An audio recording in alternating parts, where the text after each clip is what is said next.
মঞ্চ সভাপতি প্ৰস্তুতি কৰাৰ আলোচনাৰ ব্যৱস্থা কৰিছোঁ তেখেতে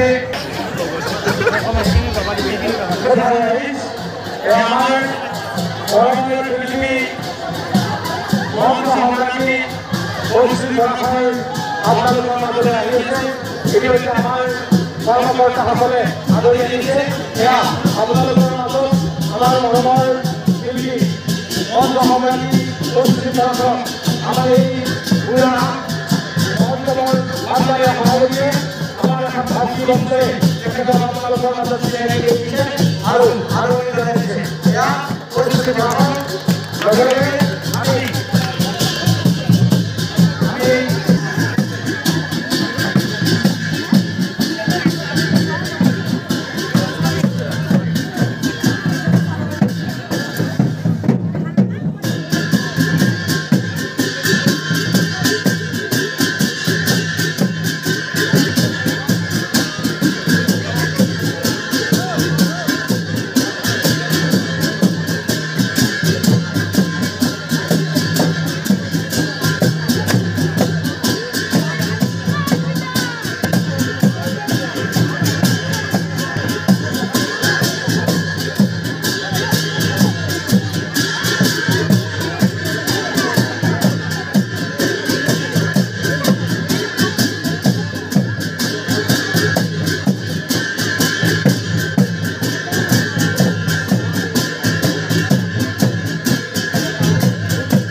প্ৰতিমূৰ্তি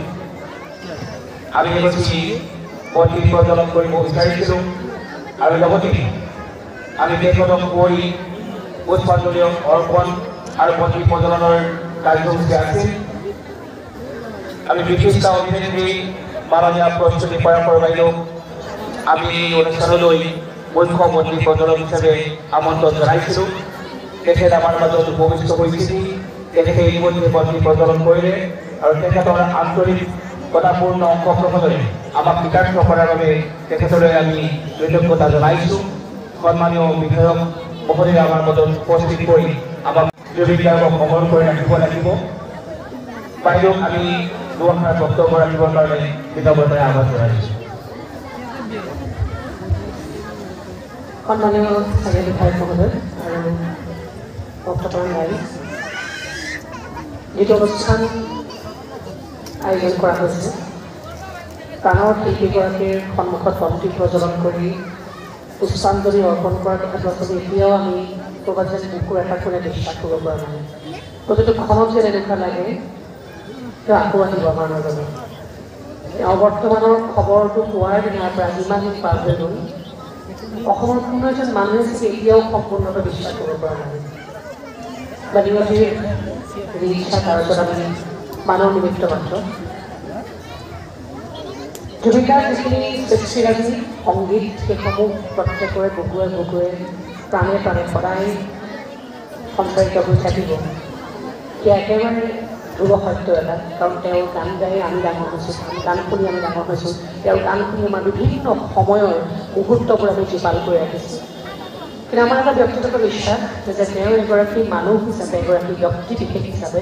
তেওঁৰ যিখিনি আদৰ্শ আছে সেইখিনিহে আমি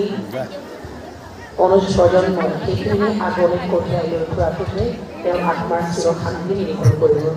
তেওঁ যে এগৰাকী প্ৰকৃতি প্ৰেমী আছিলে, তেওঁ যে এগৰাকী মানুহ প্ৰেমী আছিলে,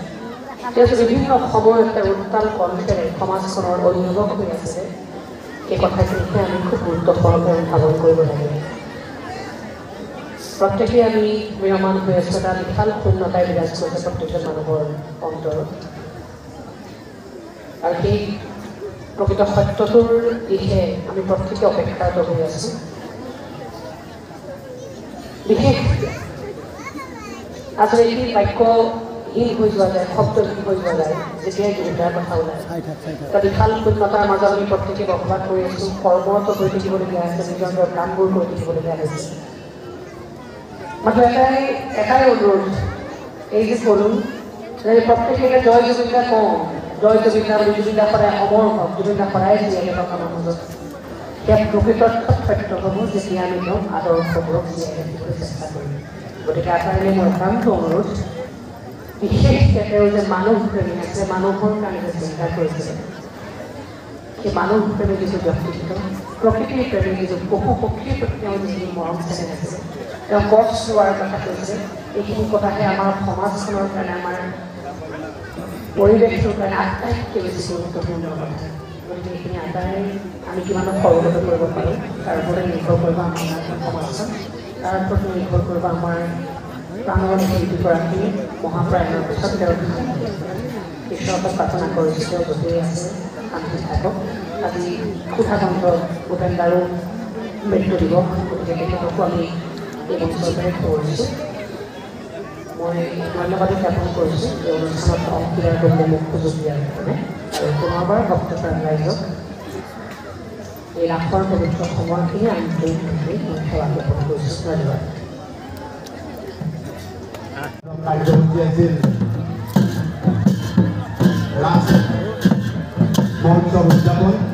উদ্বোধন হিচাপে আমি আমন্ত্ৰণ জনাইছিলোঁ শিপাজাৰ সমষ্টিৰ বিধায়ক ডক্টৰ পৰমানন্দ ৰাজবংশী মহোদয়। তেখেত ইতিমধ্যে আমাৰ মাজত উপস্থিত হৈছেহি।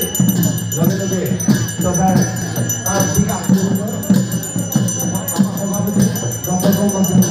ভাবি উঠে সকলো ক্ৰীড়া কৰ্মচাৰী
যি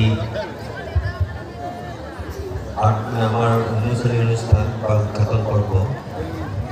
এই পৰ্বটিত আমি ইয়াত আমাৰ উদযাপন সমিতিৰ সন্মানীয় সভাপতি ডক্টৰ ডেকা ডাঙৰীয়া আৰু আমাৰ ইয়াত মাজত আজি আন এগৰাকী ব্যক্তি ইয়াত উপস্থিত আছে, যিগৰাকী ব্যক্তি আমাৰ আচলতে দলৰ গৌৰৱ। তেওঁ বিভিন্ন ধৰণৰ সাংস্কৃতিক জীৱনৰ সৈতে গভীৰভাৱে জড়িত আৰু এগৰাকী ভাল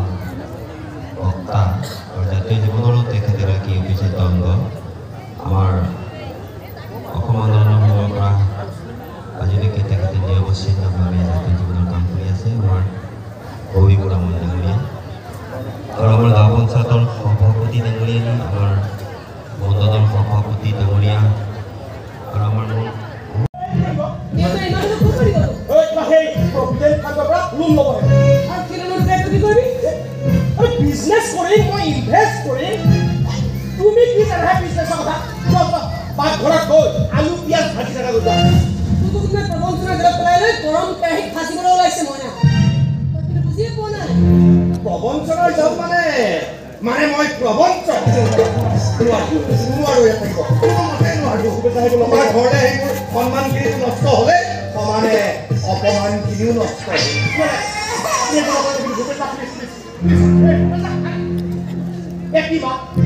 এই মানুহজনে মোৰ বিজনেছ কমিউনিটিক প্ৰমোট কৰিবলৈ আহিছে